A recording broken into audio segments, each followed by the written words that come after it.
Hello, hi guys! Magandang hapon sa inyong lahat. This is Shin Rodriguez, mamaya sa channel, a faith healer, also mata reader. So ngayong hapon na to, tignan natin sabihin sa iyo ng ating mga gabay. So this is a weekly gabay for the month of March 15 hanggang March 21 for the sign of. For the sign of Aries. So Aries, welcome to my channel. Ano kayong messages, advices, and spirit guides ang ating masasaga for today's video? Kanina kayong energy ay kaganapan sa buhay ng mga Aries signs ang ating mga kagilap. So guys, this reading is a reading lamang nila at makaka-resonate. Kunin lamang po ang makaka-relate sa inyo. And comment down below kung kaninong energy ang ating nasagap. And of course, don't forget to like and subscribe my channel. And hit notification bell for more videos of the request. Maraming salamat po sa mga walang sawang pag-support sa aking channel. Lalo-lalo nang hindi nag-i-skip ng ads away pagpalain kayo ng Diyos at may kapal. Siksik, liglig, nag-uumabaw na biyayang manong balik sa inyo. So let's see guys, what is the messages advice ng ating angel spirit for the sign of? For the sign of Aries. So let's see and watch this.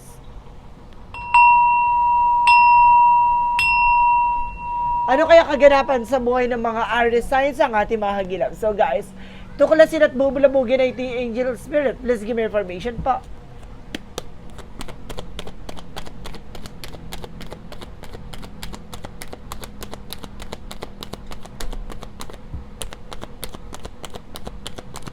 Okay, there's a Four of Pentacles for saving money, protect your power, protect your energy. Protection na mo yung mga bagay na meron ka. No? May mga bagay na kailangan mong pangalagaan at proteksyonan, pag-ingatan. And there's a Seven of Swords. Mag-iingat ka for this sneakiness, cheating, lying on you. No? May mga taong kumukuha ng informasyon sa iyo, nagsusubaybay, maraming mata sa paligid mo. Additional messages. And there's something with the 8 of Wands. So, past communication, past moment. No? Bibilis ang takbo ng eksena na to. Kumaga, there's a lot of messages, phone call. And there's a lot of transaction coming in for you.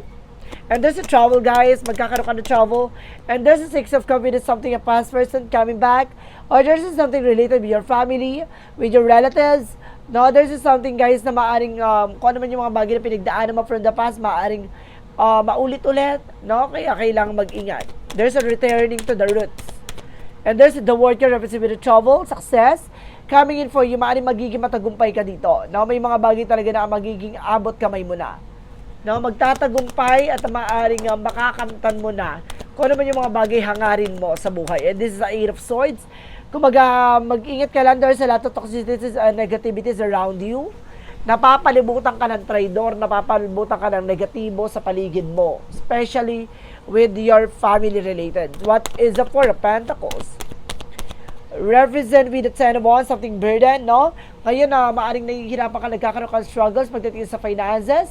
So, maraming obligation, responsibilities. So, kailangan mong limitahan ang gastos. Protection at pangalagaan mo kung ano man yung mga bagay na meron ka ngayon. Mag-ingat, no? Sa mga luho, no? At mga walang katuturang bagay. What is the Seven of Swords represented with the Eight of Cups? Something moving forward, no? Makakawala at makakalaya ka na from this toxic person. Now, there's a cheating lying on you. No, maraming mga taong kumukuha ng impormasyon sa iyo, may mga taong nagsisinungaling behind your back.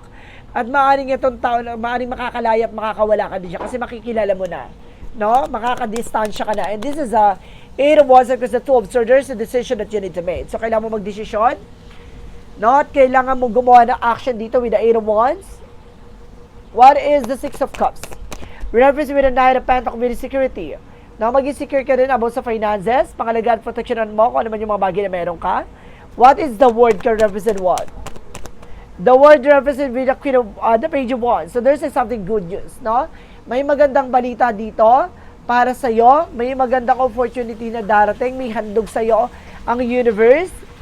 What is the Eight of Swords?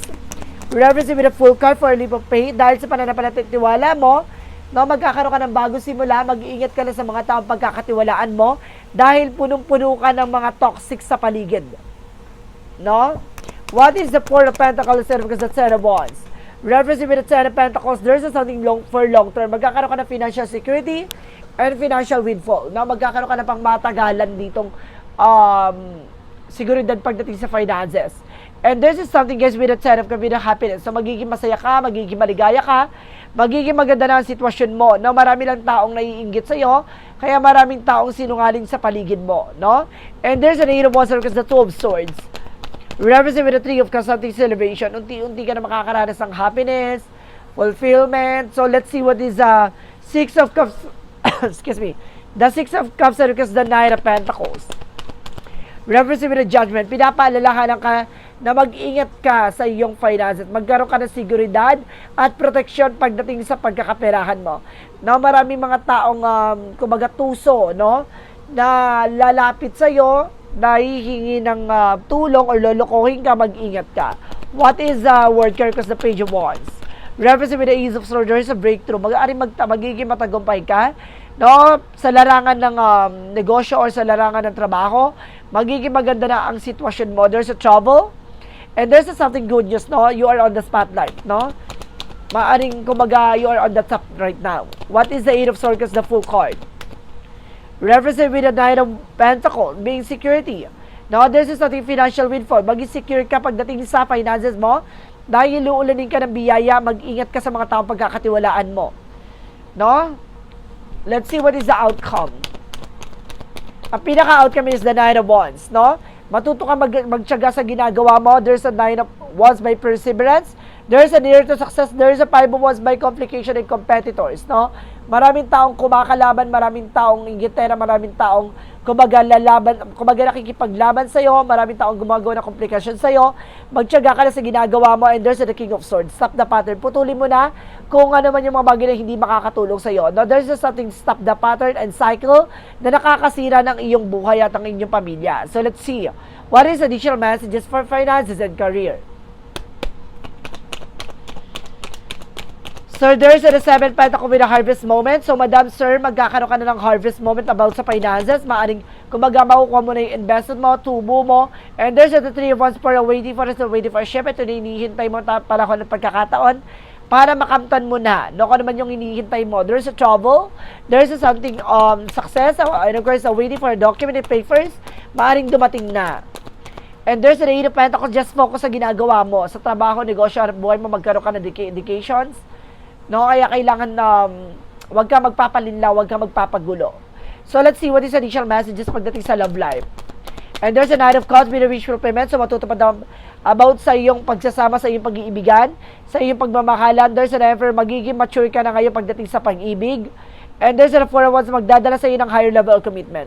So pares kayo magkakaroon ng maturity, nang pipiliin nyo na lang makasama ang isa't isa, at may mga plano kayong tutuparin na magkasama. So there's something, guys, with a health. What is additional messages for the outcome? So there's a Six of Wands for a victory. Maaaring magiging matagumpay ka sa iyong kalusugan. Magiging maganda na ang iyong kalusugan. There's a Page of Swords. No, there's a big curiosity. Kailangan alamin mo yung mga bagay na makakasama sa iyo. Kumbaga, alam mo yung lagi mong kinakain na nagtitrigger doon at nakakasama sa kalusugan mo, na kapag may kinakain ka, nag-iiba yung tema ng iyong sikmura, ng iyong pakiramdam, kailangan mo mag-pay attention doon, na umiwas doon at limitahan pagkain mo doon. What is the magical fairy messages represent what? What is the magical fairy messages represent? New home. Magkakaroon ka talaga ng bagong bahay dito. There's a new home. And there's an autumn harvest moment. Sa dami mo paghihirap, sa dami mo sakripisyo, ito na, no? Ipagkakaloob na sa'yo yung mga bagay na para sa'yo talaga. What is the synchronicities represent what?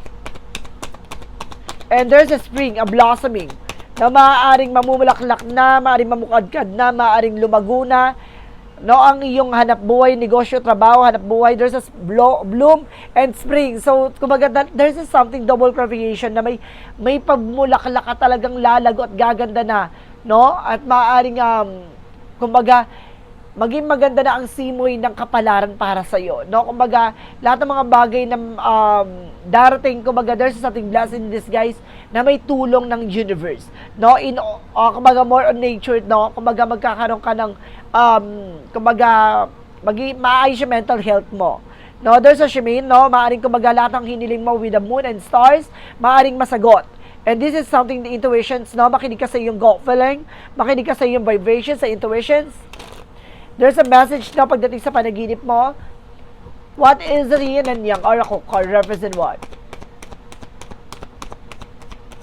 For yin and yang oracle card represent?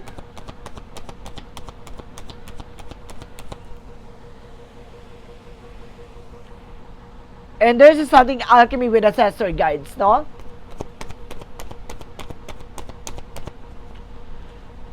There's a fulfillment. No, matutupad talaga yung mga pangarap mo dito.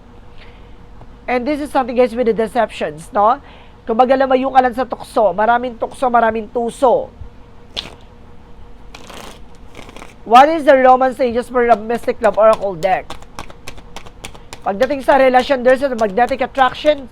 Na pagdating sa love life talaga, kumbaga, mayroon kayong, kumbaga, chemistry ng person mo. And there's a storm.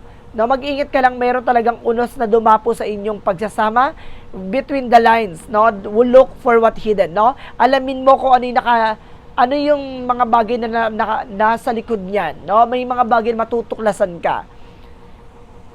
What is Archangel Michael messages? Archangel Michael messages?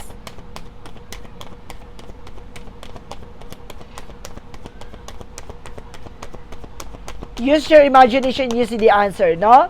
Kumbaga sinasabi dito, makikita mo lahat ng kasagutan sa katanungan mo. Gamitin mo yung intuition at ang iyong isip. And there's a God is in charge. See? Kumbaga ang ating Panginoon nandito sa paligid mo, ginagabayan ka, sinusuportahan ka. For the Roman angel represent what?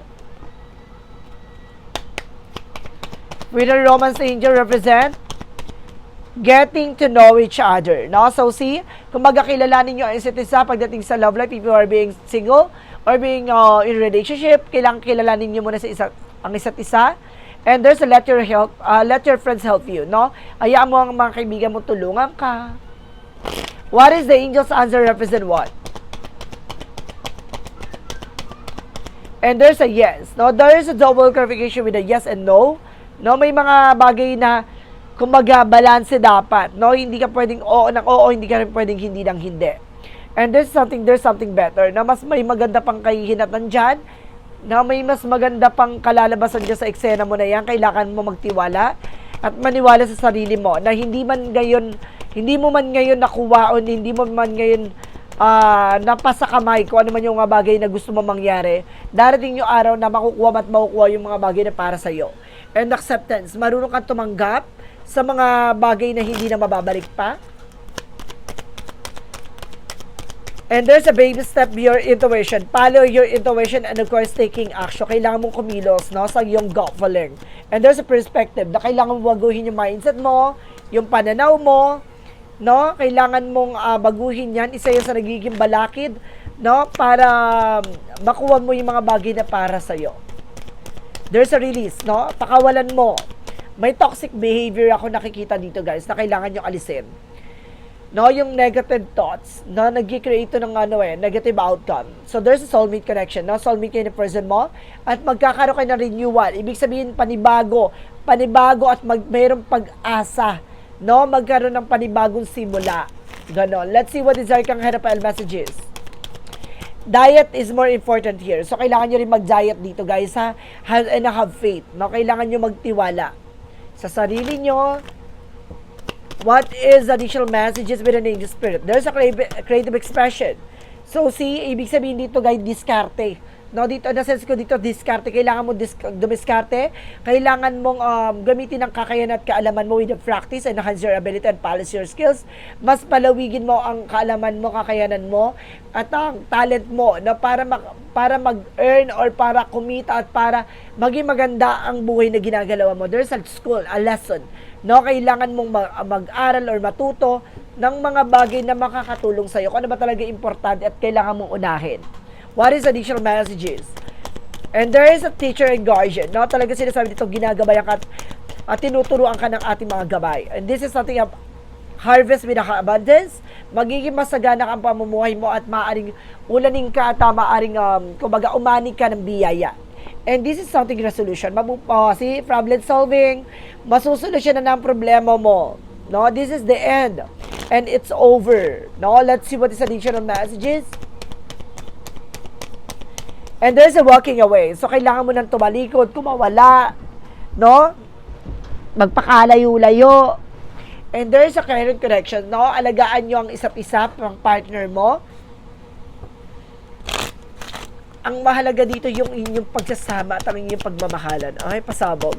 And there's a balance of spiritual and practicality.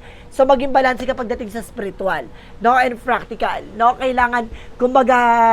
Kailangan buksan mo ang isip mo pagdating sa mga spiritual.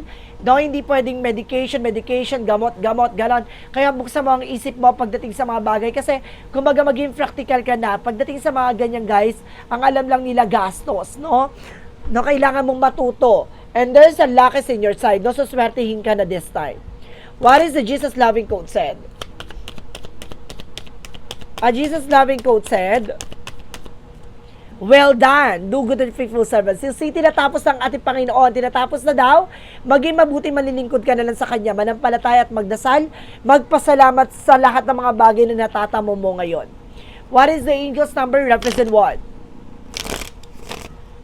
Kaya pala, there's something the end, and there's something it's over. Ibig sabihin, tinapos na yung lahat ng yugto ng kahirapan, lahat ng mga yugto ng mga pinagdaanan. This is something for alignment. So see, talagang lahat ng mga bagay na ito naka-align. No, nakalinya siya. No, this is something a prophecy. Parang gano'n, nasa propesya siya, kailangan mo maranasan, kailangan mo pagdaanan to.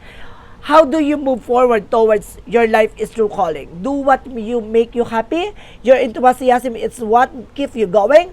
Follow your interest. It is a pick by something. Follow that. These roots will help you discover your life purpose. So see, doon mo makikita, no? Doon mo matutuklasan ka, ano ba talaga yung purpose mo sa buhay? Ano ba talaga mahalaga sa'yo? Ganon. What is the messages of life? Represent what? Awareness, no? Pag-ingatan, mag-ingat, pahalagahan. I open my consciousness to the true self. I understand that I am here to grow and to free myself from inner conflict and to discover who I really am. Today, I release illusion and the limitation of the material world. It's order to elevate my being towards the eternal light. I grow stronger and stronger as I explore the wonderful being that I am. So, see? Kung baga ngayon natuklasan mo na sa sarili mo na akala mo mahina ka, nakala mo hindi mo kaya, hindi mo alam na unti-unti niyang pinapatunayan sa'yo na kaya mong manindigan, kaya mong tumayo sa sarili mong paa. Huwag kang bumase sa mga sasabihin ng iba. So guys, this is a weekly gabay for the month of March 15 hanggang March 21 for the sign off. For the sign of Aries. So Aries, maraming salamat for this wonderful reading. So maraming salamat guys, and see you in the next video. Bye-bye and babush.